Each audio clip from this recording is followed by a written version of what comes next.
નમસ્કાર.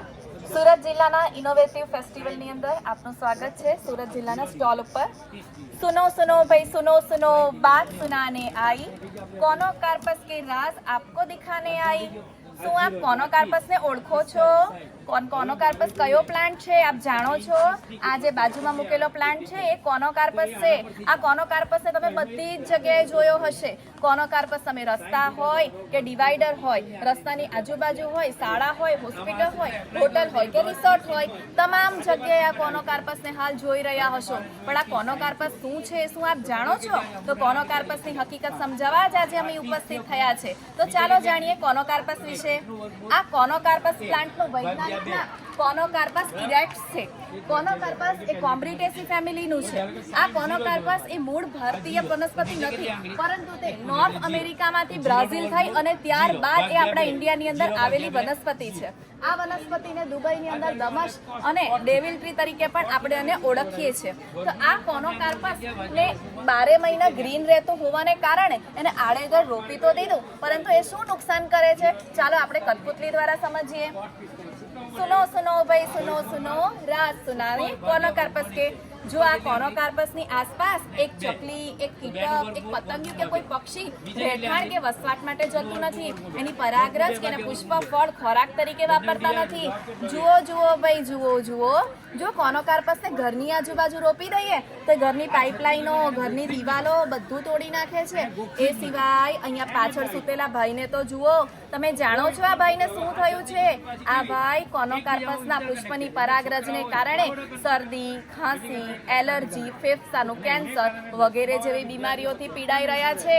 એ સિવાય કોનોકાર્પસ સૌથી મોટું નુકસાન શું કરે છે આપ જાણો છો?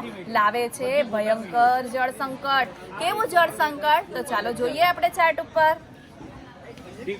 વર્ષ 2017ની અંદર બરોડાની અંદર 20,000 જેટલા કોનોકાર્પસ મિલિયન ટ્રી યોજના હેઠળ રોપવામાં આવ્યા હતા, જે દરરોજનું 1 લાખ લીટર જેટલું પાણી શોષી જતા હતા. એના કારણે ભૂગર્ભની અંદર ફક્ત 4,125 કરોડ લીટર જેટલું જ પાણી બાકી રહ્યું. એના પરિણામે બરોડાની જે જમીન હતી એ જમીન બંજર થવા લાગી. તેથી બરોડામાંથી તાત્કાલિક કોનોકાર્પસને કાઢવાનો નિર્ણય લેવામાં આવ્યો. આ જ થયું પાકિસ્તાનની અંદર. પાકિસ્તાનની અંદર 20 લાખ જેટલા કોનોકાર્પસ રોપ્યા હતા.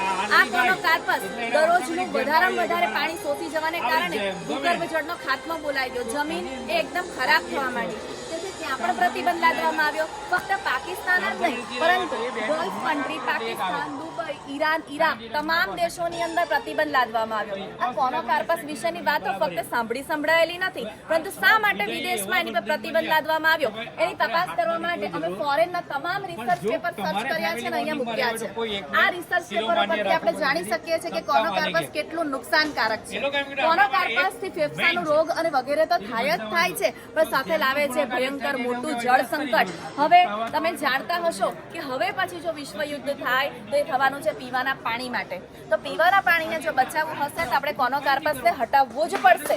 જો કોનોકાર્પસ રહેશે તો પીવાના પાણીનો જળ સંકટ આવવો જ રહ્યો. અને કોનોકાર્પસ એ એવી વનસ્પતિ છે જે જાતે નથી આવી, આપણે લાવી છે. એટલે કે કુદરતી નહીં પરંતુ કૃત્રિમ રીતે આપણે જળ સંકટ ઊભું કરવા જઈ રહ્યા છે. જો આપણે આ મહાભયંકર જળ સંકટથી બચવું હોય, આ બધી જે બીમારીઓ છે, આ બધા જે પ્રશ્નો છે એના નિરાકરણ જો કરવું હોય તો આપણે કોનોકાર્પસને હટાવવું જ પડશે.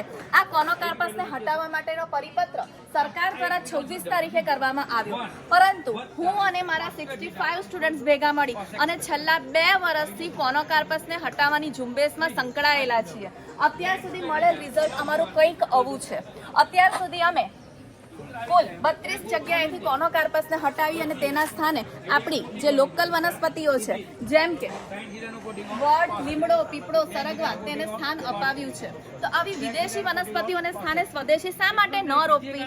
આપણે ઇન્ડિયન્સને આમ પણ વિદેશી વસ્તુ પ્રત્યે વિશેષ આકર્ષણ, અને એમાં પણ આ પ્લાન્ટ 12 મહિના ગ્રીન રહે એટલે આડેધડ રોપી તો દીધો, પરંતુ એનાથી કેટલું ભયંકર નુકસાન થાય છે નુકસાનની માહિતી મળ્યા બાદ હવે આશા રાખું છું કે આપ પણ અમારી સાથે આ ઝુંબેશમાં જોડાશો અને કોનોકાર્પસને દૂર કરવાની આ મથામણમાં અમારો સહયોગ કરશો, સહકાર આપશો. તેથી આપણે સૌ આજે ભેગા મળી અને નક્કી કરીએ અને કોનોકાર્પસને હટાવીએ. 1 2 કોનોકાર્પસ को फेंक दो. 1 2 कोनोकार्पस को फेंक दो. कोनोकार्पस हटाएंगे प्रकृति बचाएंगे. कोनोकार्पस हटाएंगे प्रकृति बचाएंगे. रोगोથી જો બચવું આજ કોનોકાર્પસનો છોડો સાથ. રોગોથી જો બચવું આજ કોનોકાર્પસનો છોડો સાથ. કોનોકાર્પસ હટાવો પાણીને બચાવો. કોનોકાર્પસને હટાવો પાણીને બચાવો. જો આ કોનોકાર્પસ આટલું ભયંકર છે તો સ્વદેશી વનસ્પતિને સ્થાન તો આપીએ જ આપીએ. અને આ પર્યાવરણને બચાવવાની જવાબદારી કોની? તો શિક્ષક તરીકે આપણી એક વિશેષ જવાબદારી થાય. તેથી આ ઝુંબેશની અંદર અમે અને અમારા સ્ટુડન્ટો સંકળાયા જ છીએ, પણ આ એક માધ્યમથી અમે તમારા બધા સુધી આ મેસેજ પહોંચાડવા માંગીએ છીએ કે કોનોકાર્પસના સ્થાને આપણે આપણી લોકલ અને જૂની વનસ્પતિઓને સ્થાન આપીશું તો બમણા લાભ મેળવી શકશું. એ જ અભ્યર્થના સાથે વિનવું છું. આભાર. Thank you.